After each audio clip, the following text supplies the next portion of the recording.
I used to believe that love could make people kinder, that if you gave enough of yourself, your time, your effort, your heart, eventually those who doubted you would come around. I clung to that belief through every cold glance, every forced smile, every quiet dismissal that came from the woman who called herself my mother-in-law. My name is Jennifer. I'm 31 years old, and on my 31st birthday, my mother-in-law Margaret handed me divorce papers in a pink birthday envelope at the restaurant where I worked. My husband recorded the whole thing for their entertainment. But what none of them knew was that 3 days before that night, I had already set in motion something that would change everything. That day began like any other. The soft hum of the refrigerator, the smell of brewed coffee filling the kitchen before sunrise. I remember padding down the wooden stairs in my socks, still half dreaming of quiet mornings that didn't feel so heavy. Margaret was already there, sitting at the kitchen table. Her silver hair was neatly pinned back, her glasses low on her nose, and the table was covered in legal papers. I froze. The air between us was sharp with the sound of her pen scratching red notes across the margins. For a moment she didn't notice me. Then she looked up quickly, sharply, and in that fraction of a second I saw something flicker across her face. Satisfaction. When I greeted her, she straightened, gathering the papers into a neat pile with unnatural speed. "Good morning, dear," she said, her voice too sweet, like syrup covering poison. She'd never called me dear before. Usually it was David's wife, or sometimes just she when she talked to others. She slipped the stack into a delicate envelope, pale pink silver butterflies, the kind you find in fancy gift shops. "I picked this one especially for you," she said, her lips curving into a smile that didn't reach her eyes. "It's something special I've been working on for quite some time." I tried to sound casual, pouring coffee into my mug, my heart quietly fluttering in my chest. "What kind of paperwork is it?" I asked. "Oh, just some family matters," she replied, her tone airy light. "David doesn't even know yet." That should have alarmed me. But instead, I felt a strange flicker of hope. Maybe, just maybe, after 2 years of cold distance, she was finally planning something nice for me. A surprise, a gesture to say she'd accepted me into their family. That week her behavior shifted in ways I couldn't explain. She called me twice asking about my work schedule, making sure I was free for dinner on my birthday. She even suggested celebrating at Romano's, the restaurant where I worked, the one she'd always looked down on. I was stunned. Margaret had never wanted to set foot there. She'd made it clear she considered food service transitional work, something to survive until I became a proper professional. But that week her voice was unusually gentle. "I think it would be meaningful to celebrate where you spend so much time," she'd said. "It's important to acknowledge all aspects of your life." Her words sounded thoughtful. For a moment, I let myself believe she'd changed. David, my husband, seemed just as secretive, but in a way that felt almost loving. He'd smile at his phone, texting rapidly, then look at me with a sparkle in his eyes. "It's a surprise," he'd say when I asked. "You'll love it." For the first time in months, I started to feel something like excitement. I picked out a navy blue dress the night before my birthday. Elegant, but not too formal. I wanted to look worthy of their approval. I even ironed David's shirt while he was in the shower, something I hadn't done in months, just to keep the peace. He kissed my forehead that night before bed and whispered, "Tomorrow's going to be a day you'll never forget." I smiled, not knowing that he was right, but for all the wrong reasons. When I woke up on my birthday morning, sunlight filtered softly through the curtains. The house was quiet except for the sound of my own breath. I told myself not to overthink, not to imagine shadows where there might be light. I got ready slowly, taking extra time with my hair and makeup, trying to look like someone who belonged. I wanted to be the version of myself they might finally accept, polished, poised, pleasant. But beneath that, a familiar ache pulsed in my chest. For 2 years, I'd tried to earn their love. I'd endured their subtle remarks about class, career, and fitting in. I could still hear Margaret's voice from our first Thanksgiving. "David deserves a wife who contributes to his life, not just serves food to others." She said it with a polite laugh, but the words had lodged in my ribs, like tiny shards of glass. I'd gone to family dinners where she'd skipped over me during toasts. I'd smiled through holiday gifts that were veiled insults, self-help books wrapped in newspaper, embroidered napkins with "try harder" stitched into the corners. And yet, I kept trying. Because I thought if I just proved my worth, if I worked harder, smiled longer, stayed quiet. When I wanted to cry, maybe they'd see that love wasn't about titles or education, that it was about heart. But love, I was learning, means nothing to people who only measure worth in reputation. Still, on that morning, I chose hope. I dressed carefully, looked in the mirror, and told myself, maybe this time will be different. By evening, I would understand how wrong I was and how sometimes the only way to survive cruelty is to stop asking for kindness. When we arrived at Romano's, the restaurant glowed warmly, golden light spilling through checkered curtains. The smell of baked bread and garlic butter felt comforting, like home. My coworkers waved as I entered, people who'd seen me cry quietly after long shifts, who'd watched me smile through exhaustion. And then I saw Margaret sitting tall and composed, the same pink envelope on the table beside her. She smiled when I approached, the same kind of smile people wear when they've already decided your fate. If only I'd known that inside that delicate envelope was not a birthday card, but a declaration of war. If only I'd known that this dinner, this celebration, had nothing to do with family and everything to do with humiliation. But that night I walked into Romano's believing that kindness was still possible, not realizing that cruelty too can wear a smile. The restaurant felt strangely alive that night, like the air itself was humming with anticipation. Romano's had always been my second home, a place where the scent of roasted tomatoes and garlic meant safety, where laughter echoed off the brick walls and tired servers shared quiet solidarity between tables. But that night, every sound seemed sharper. Every clink of cutlery, every flicker of candlelight felt like a spotlight on me. Margaret sat at the head of the table, her posture perfect, her pearl necklace gleaming against her collarbone like a medal.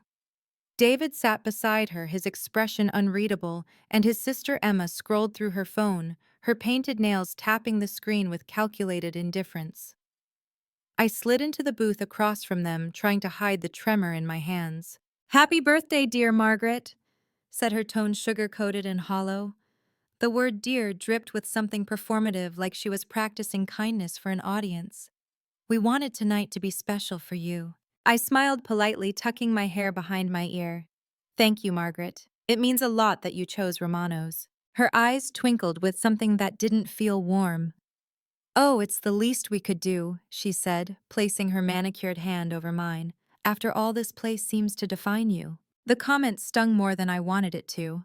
I glanced at David for reassurance, but he just gave me that same distant smile, the one that used to feel loving but lately carried pity. Mr. Romano came by to greet us personally, his apron dusted with flour, his face breaking into a broad smile when he saw me. "Jennifer, the birthday girl. What a pleasure to have you here as a guest for once." His words were kind, genuine, and they softened something inside me. I introduced him to my family, proud to show them the man who'd given me a chance when I had nothing but determination. Margaret shook his hand, her eyes sweeping the modest decor with faint disapproval. "How quaint," she murmured. I bit my tongue. Dinner started pleasantly enough. The servers, my friends, treated us like royalty. I could feel their pride, their subtle glances of support, like silent reminders that I belonged here, no matter what anyone else thought. Margaret, of course, couldn't resist playing her role as the matriarch. She ordered the most expensive item on the menu and spoke loudly enough for nearby tables to hear about David's promising career and Emma's upcoming move to California. When the conversation shifted toward me, her voice softened into false sympathy. "And how's the restaurant life, dear? Still working long hours?" I took a slow sip of water, forcing my smile. "It's fulfilling, actually. I've learned a lot about people, patience, and leadership." Her smile froze. "How wonderful.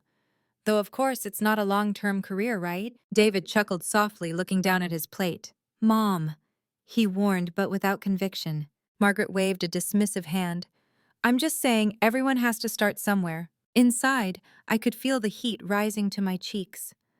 But I stayed calm, because I knew something she didn't. 3 days earlier, I'd received a phone call that had changed everything.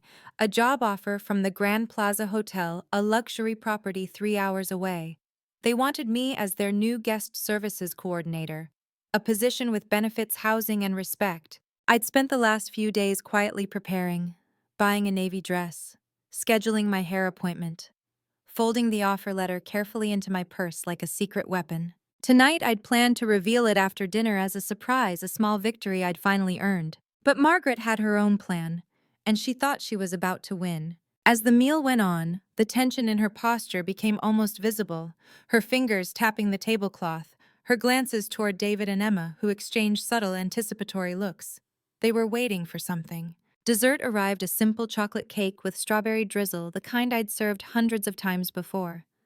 When the candles were lit, the whole restaurant joined in singing Happy Birthday. I closed my eyes, made my wish, and blew out the flames. For a fleeting moment I felt peace. Then Margaret reached into her purse. "I have something for you," she said, her tone theatrical. "From all of us." She held up the pink envelope, the same one I'd seen days earlier, with its delicate silver butterflies and embossed Happy Birthday lettering. The kind of envelope you'd expect to hold something sweet, a heartfelt card, a check, maybe even an apology. David adjusted his phone on the table, angling it toward me. "Let me record this," he said, smiling nervously. "Record," I laughed awkwardly. "You don't have to." "Oh, we insist," Emma cut in, her phone already pointed at me from another angle. I hesitated, my heartbeat quickening. Something was off. Margaret extended the envelope toward me, her hands steady, her eyes sharp. "Open it, dear," she said. "We've been waiting all night for this." Every instinct in me screamed, "Don't."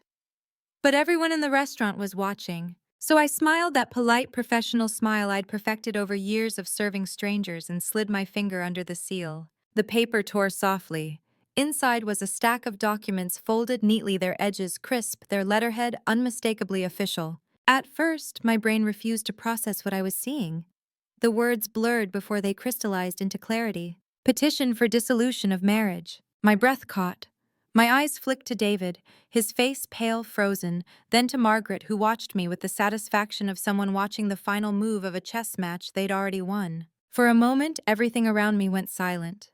The restaurant noise faded, the clinking glasses, the music, the laughter gone. It was just me standing in a bubble of disbelief, staring at the cruelest birthday gift imaginable. Divorce papers. On my birthday, in front of my coworkers, filmed by my husband and his family. I looked up slowly. Margaret's smile had turned triumphant. Emma's phone was angled perfectly to capture my reaction, the humiliation, the breakdown, the tears they were waiting for. David's phone shook slightly in his hands, his expression one of forced excitement mixed with something that looked like guilt.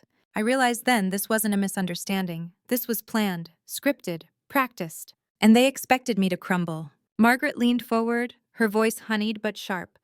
"Aren't you going to say something, dear?" I stared at her. My hands stopped trembling. A calmness, cold and powerful, settled over me like armor. I reached for the pen she'd placed beside the papers. Without breaking eye contact, I signed my name. A single line, steady, elegant, free. Then I looked up and said quietly, "Thank you. This is the most generous gift you could have given me." For the first time that evening, Margaret's smile faltered. David blinked. Emma lowered her phone, slightly uncertain. I reached into my purse and pulled out my own envelope, the one containing the letter from Grand Plaza Hotel. I placed it gently on the table beside their divorce papers. "I have a gift too," I said softly, "a real one." The silence that followed was so heavy it seemed to pull the air out of the room. Forks froze mid-air. The nearby table stopped eating.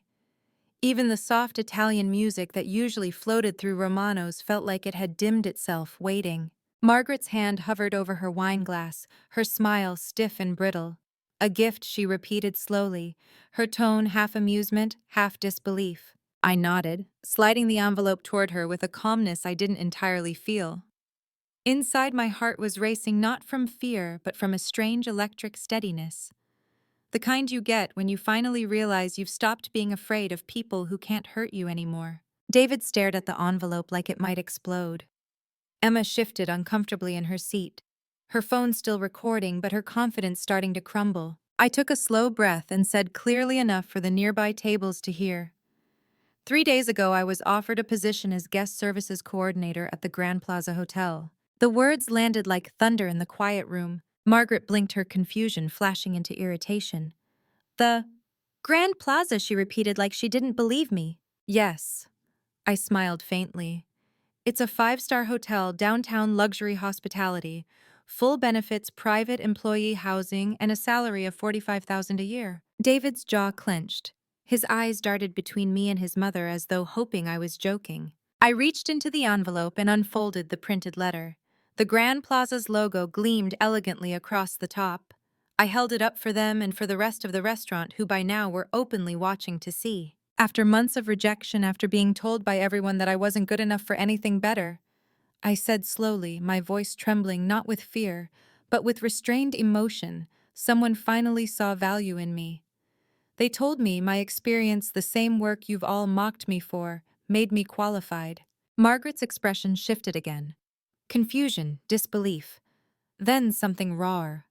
Something like panic. The restaurant buzzed softly with whispered reactions.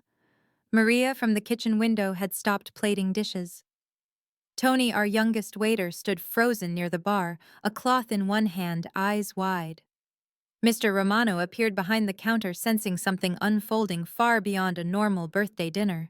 I looked directly at Margaret. You said once that David deserved a wife who could contribute to his life properly. I agree. That's why I'm leaving. Her lips parted, leaving. The job's 3 hours away, I said. They offered me housing and training for management. I start in 2 weeks. The color drained from her face. The hand holding her wine glass trembled slightly. You're serious, I nodded. I was going to tell everyone tonight, after dinner, but it seems you wanted to go first. Emma's phone dipped lower. She wasn't smiling anymore. And then from across the restaurant, a voice broke the tension. Jennifer! That's wonderful news! Mr. Romano boomed, his thick Italian accent filling the air. He walked toward our table, wiping his hands on his apron, his smile genuine and proud. They are lucky to have you. That one sentence, that simple fatherly praise, changed everything. The entire restaurant seemed to exhale at once. Maria appeared beside him, still in her apron, holding a spatula like a weapon of truth. You see? She said, tears glistening in her eyes. I told you you're too smart to stay here forever. A ripple of applause began, small at first, then spreading. Tony joined in, clapping loudly, calling out, "Go Jennifer!" And just like that, my humiliation became their celebration. Margaret's family dinner turned into my victory party. The irony was delicious. She had planned a public execution of my dignity, but all she'd done was build a stage for my triumph. Margaret tried to regain control, straightening in her chair, her voice sharp. This is ridiculous. You can't just leave your marriage like this over a hotel job." I looked at her with something between pity and serenity. It's not over a job, Margaret. It's because of who I became while surviving this family. Her eyes narrowed. Don't you dare blame us. Why not? I interrupted softly, my voice steady but cold. You've blamed me for everything else, for not being enough, for working too hard, for not fitting into your little world of polite cruelty. David's voice cracked through the tension. Jen, please, let's not do this here. Where else should I do it, David? I turned to him. You were ready to do it here in public with your phone recording, weren't you? He froze. The guilt on his face said everything. The whispers around us grew louder now, like waves against a shore. Everyone in the restaurant understood what was happening. A wife humiliated, a family's mask slipping, a woman standing her ground. I didn't want this, I said quietly, my eyes locking with his. I wanted peace. I wanted to belong. I tried to earn love that was never going to be given freely. I turned back to Margaret. You could have had a daughter. You chose to have an enemy. Her lips trembled. She opened her mouth to speak, but nothing came out. Maria stepped closer and placed her hand gently on my shoulder. You've done enough explaining to people who'll never listen, querida, she whispered. I looked around at the coworkers who had become family, the people who had seen my worth long before I did. And in that moment, I realized the truth that had taken me years to see. Belonging doesn't come from blood. It comes from recognition. Mr. Romano raised his voice over the growing murmurs. A toast, he said, grabbing an empty wine glass. To Jennifer May, her future be brighter than the cruelty left behind. The restaurant erupted in cheers and clinking glasses. People I'd served for years stood up, smiling, applauding. I smiled through tears, not of sadness but release. Across from me, Margaret sat frozen, her face pale, her power dissolving in the light of my calmness. David lowered his phone. His lips parted as though to speak, but I shook my head. No more, I said softly. You wanted me to sign those papers? Consider it done. I tapped the envelope on the table. You've set me free. Then with deliberate grace, I stood, picked up my purse, and turned to leave. The applause followed me out the door, warm, thunderous, human. Outside, the cool night air hit my face like baptism. I looked up at the dark sky, the neon sign of Romano's flickering behind me, and for the first time in years, I felt light. No more begging for acceptance, no more shrinking myself to fit their comfort. They had taken my birthday and turned it into a battlefield. I had turned it into my rebirth. That night, I didn't drive home. I drove to the edge of town, parked by the river, and just sat in silence. The reflection of the streetlights shimmered on the water, and I let myself cry not from pain but from the overwhelming relief of finally being done. I wasn't broken, I wasn't worthless. I was free. I sat by the river for what felt like hours, the sound of the current washing against the banks mingling with the faint hum of distant traffic. The reflection of the bridge lights shimmered across the water's surface, breaking and reforming with each ripple, fragile, beautiful, impermanent. I stared at it, thinking how much that mirrored my own life, broken again and again, yet somehow still finding a way to reflect light. My phone had been buzzing non-stop, vibrating angrily against the leather of my purse. I didn't need to look to know who it was. Margaret, Emma, David. Probably a storm of messages trying to patch the pieces of their public embarrassment. I didn't check a single one. For years they'd spoken over me, around me, about me. Tonight I wanted silence. I wanted my own voice. The night was cool, the kind that smelled faintly of rain and freedom. For the first time in a long while, I took a deep breath without feeling like it caught somewhere in my chest. When I finally drove home, the house felt alien. The framed photos on the hallway wall, David, at his graduation, Margaret smiling in her garden, our wedding picture seemed to stare down at me like ghosts of a life that was never truly mine. I walked into the bedroom. His side of the bed was unmade, his tie slung carelessly over the chair. I stood there looking at it, all the remnants of a love I'd been desperately trying to keep alive, and felt nothing. Not anger, not grief, just clarity. I sat on the edge of the bed, pulled the divorce papers from my purse, and ran my fingertips along the signature I'd given earlier that night. My name, written calmly in ink, had become my passport to freedom. And beside it, the letter from Grand Plaza Hotel. 2 pieces of paper, one ending a chapter, the other beginning one. It was almost poetic. I didn't pack that night. I didn't want to run away in chaos. I wanted to leave cleanly, gracefully, the same way I'd lived even when surrounded by cruelty. When dawn came, the sky bloomed in soft shades of pink and gold, and I brewed myself coffee the way I always did. Only this time the quiet didn't hurt. I wrote a note on the kitchen counter before I left for work. David, I signed the papers. You'll find them on the table. I'm moving forward not out of spite, but out of peace. I hope one day you understand what it means to love someone without trying to fix them. No accusation, no bitterness, just truth. I placed the note under his favorite mug and walked out of that house for the last time. At Romano's, the world went on as if nothing extraordinary had happened. Maria hugged me so tightly I could barely breathe. Tony brought me coffee with a heart drawn in whipped cream. Even Mr. Romano, who rarely showed emotion, clapped a hand on my shoulder and said, "You made us proud, kiddo." Those small gestures meant more than any apology Margaret could ever fake. For my last 2 weeks, I worked like someone who knew the end was near. Not an end of failure, but of fulfillment. Every shift felt like closure. I smiled more. I laughed easily. My steps were lighter. The regular customers noticed it too. "You look different, honey," Mrs. Patterson told me one afternoon. "Lighter, happier, like you just dropped a 1,000-pound secret." I had. The day before my move, Margaret showed up at Romano's. It was during the quiet lull between lunch and dinner, and the restaurant was nearly empty.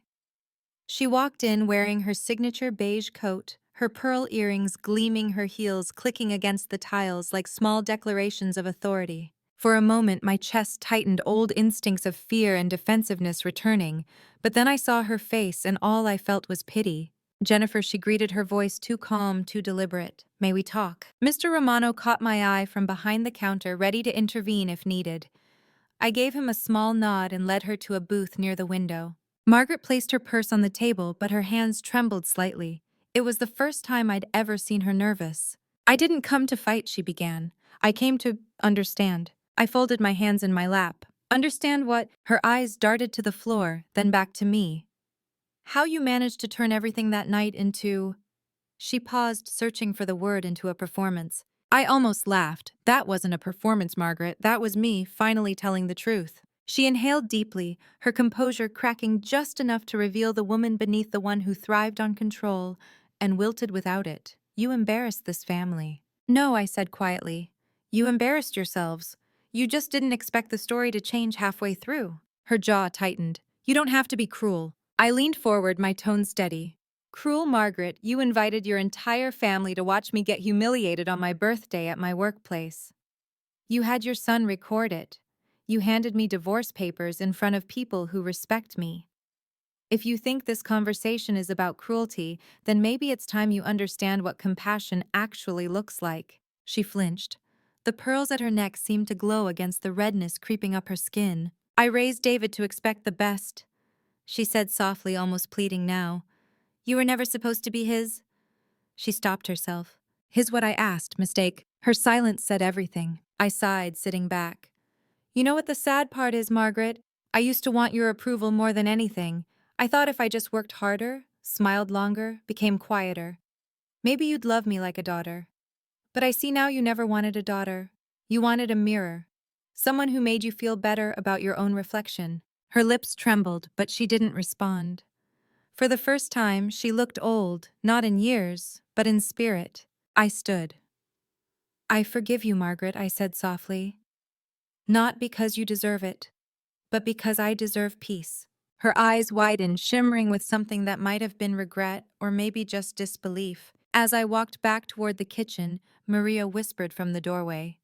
She didn't expect that, did she? I smiled. No, I said. But I didn't do it for her. I did it for me. That night, I left Romano's for the final time.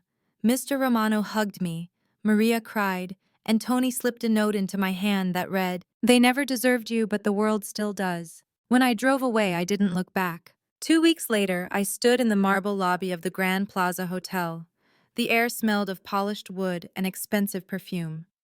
My new uniform fit perfectly crisp white blouse, tailored navy blazer, nameplate, gleaming Jennifer Walsh, guest services coordinator. Not David's wife, not the restaurant girl, just me. I spent my first morning walking through the lobby, memorizing the sound of my heels clicking confidently against the floor, the weight of my ID badge resting against my chest.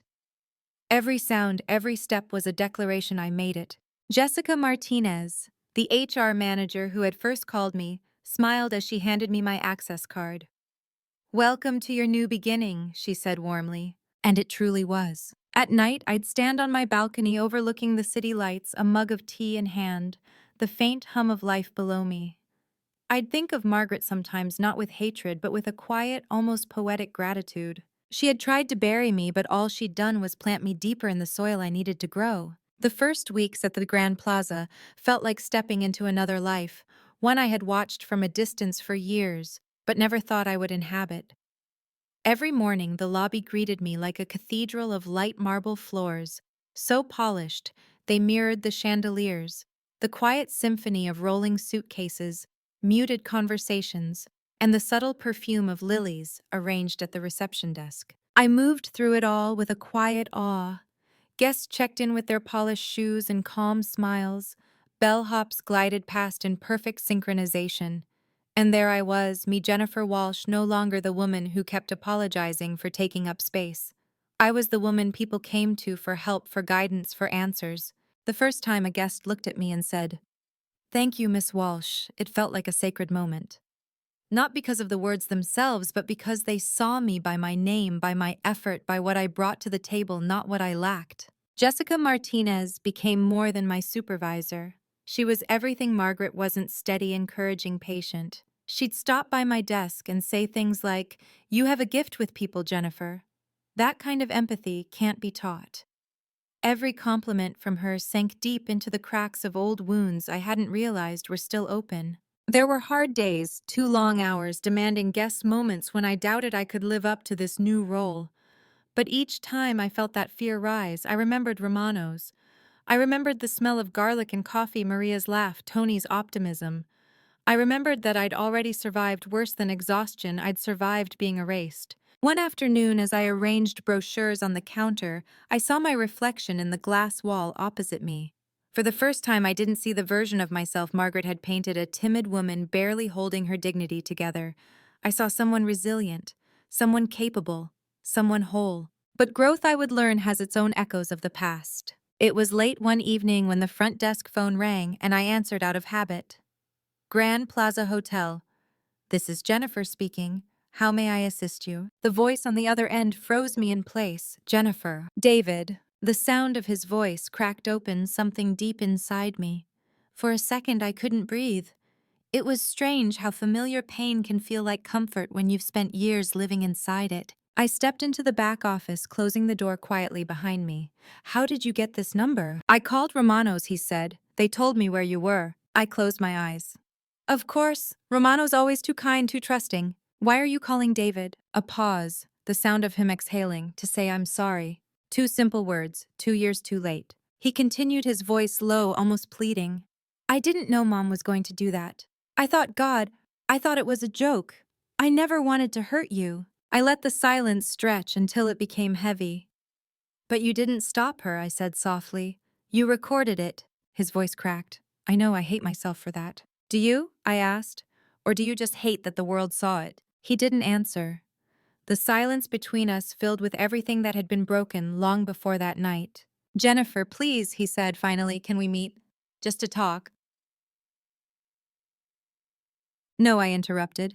There's nothing left to say, David. Don't you miss us? He asked. What we had, I almost laughed. What we had was me loving you enough for both of us, I said. What we had was me begging your family to see me as human. He said my name again, softer this time, like a prayer he didn't deserve to speak. I just wanted to hear your voice. Well, you've heard it, I said, my tone steady. And this is what freedom sounds like. I hung up. For a long time, I just stood there, my hand resting on the receiver, the echo of his voice dissolving into the silence of the office. And then unexpectedly, I smiled, because I realized I wasn't shaking. I wasn't crying. I wasn't angry. I was done. That night, I walked back to my apartment across the courtyard of the employee residences. The city lights shimmered like tiny promises through my window. I brewed tea, curled up on the couch, and opened my journal. It had been years since I'd written for myself. I filled pages with everything I'd learned, not about them, but about me. About how sometimes the hardest thing in life isn't leaving others behind, but forgiving yourself for staying too long. I wrote about Margaret. How her cruelty had taught me resilience. How her judgment had forced me to define my own worth. I even wrote about David, how his silence had given me the strength to raise my voice. The next morning, Jessica stopped by my desk and said, "The general manager wants to see you." My stomach flipped as I followed her upstairs, but instead of reprimand, he handed me a sealed folder. Inside, a letter of promotion. Guest Services Coordinator, Assistant Manager, Guest Relations. My hands trembled as I read it. Are you sure? I asked, laughing through a rush of disbelief. Jessica smiled. You earned it, Jennifer. You have what we call quiet authority. People trust you. Quiet authority, I liked that. That evening, I stood in the empty lobby long after closing, looking at my reflection again. I thought of Margaret, of that pink envelope, of the way she'd smiled when she thought she'd destroyed me. I wondered if she knew that her cruelty had built the very foundation of the woman standing here now. Maybe I thought some people are meant to be your teachers, even if they teach through pain. A few weeks later, a letter arrived at the hotel addressed to me.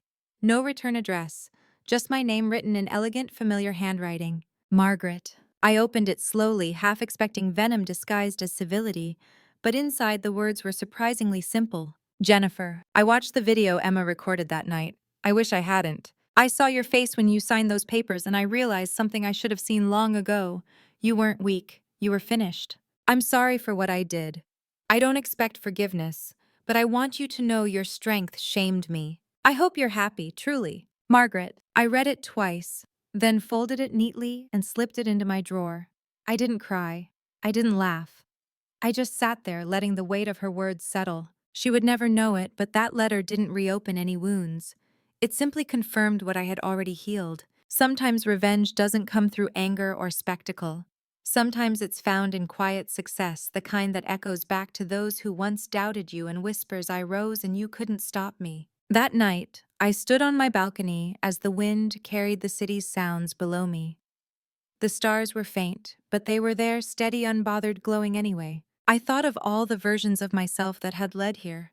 The girl who cried in the restaurant bathroom, the woman who signed divorce papers without flinching, the professional who found peace in her own reflection. And I realized something that made my chest ache and my eyes sting. Margaret hadn't just handed me divorce papers, she'd handed me freedom papers. Freedom to begin again, freedom to redefine love, freedom to belong to myself. So if you're listening to this story right now, if you've ever been told you're not enough, if someone tried to make your worth smaller so they could feel bigger, remember this: your peace, your power, your joy are the best revenge you'll ever have. And the next time someone tries to hand you pain, take it. Turn it into something they can't control. Turn it into you. If my story touched you, if you've ever found yourself standing at the edge of a life you didn't deserve and choosing yourself anyway, please take a moment to like, share, and subscribe. Your support helps more women find their voices, their courage, their freedom. And if you've ever wondered what happens when karma finally comes knocking, trust me, it always does.